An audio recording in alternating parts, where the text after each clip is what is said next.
ஜாதிகள் கொந்தளித்து ஜனங்கள் விருதா காரியத்தை சிந்திப்பானே.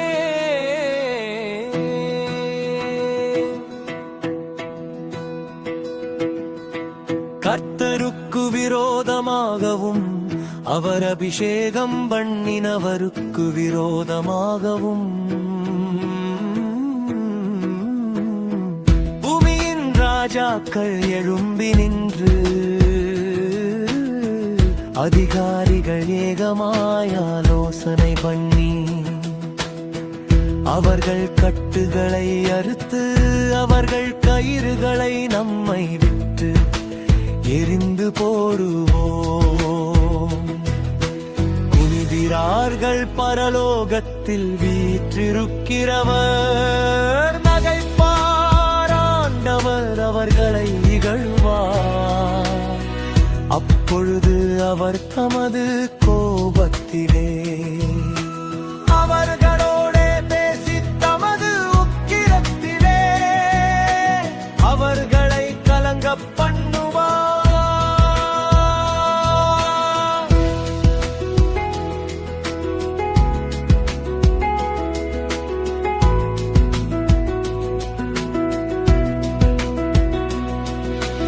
நான் என்னுடைய பரிசுத்த பர்வதமாகிய சீயோன் மீதில் என்னுடைய ராஜாவை அபிஷேகம் பண்ணி வைத்தேன் என்ற தீர்மானத்தின் விவரம் சொல்லுவே. கர்த்தர் என்னை நோக்கி நீர் என்னுடைய குமாரன் என்று நான் உம்மை ஜனிப்பித்தேன் என்னை கேளும். அப்பொழுது ஜாதிகளை உமக்கு சுதந்தரமாகவும் பூமியின் எல்லைகளை உமக்கு சொந்தமாகவும் கொடுப்பேன்.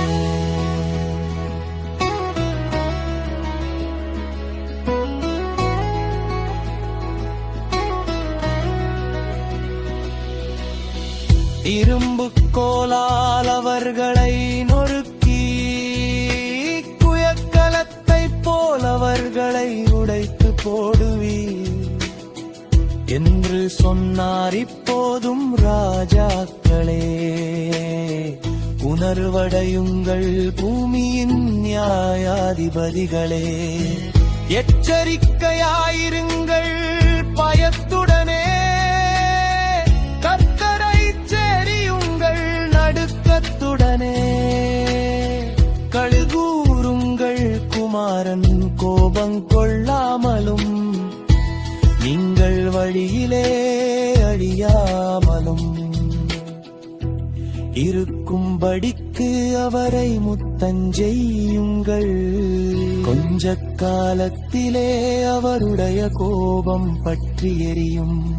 அவரை அண்டிக் கொள்ளுகிறாய் அவரும் பாக்கியவான்கள்.